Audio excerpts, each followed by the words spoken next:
Желјко Јоксимовиќ во регионот спакува најмногу куфери за прославата на новогодишната ноќ во Будва. Интересот за Будва, освен Желјко, го создадоа и момците од Highway Trio, Сергеј Четковиќ, хрватската поп-рок група Парни Ваљак и новогодишниот концерт на класична музика на Медитеранскиот ревиски оркестар.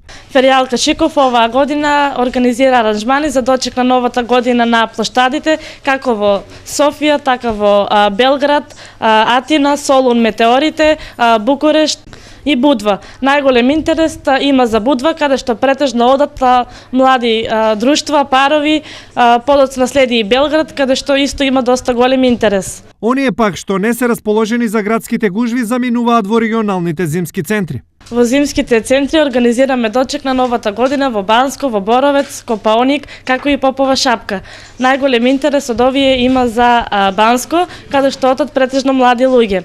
Инаку, според тврдењата на туристичките агенции, секоја година постои се поголем интерес за аранжманите надвор од земјата, бидејќи стануваат економски се попристапни, па се повеќе граѓани можат да си ги дозволат, додека славењето по угостителските објекти станува се повеќе надминат и застарен начин на прославување.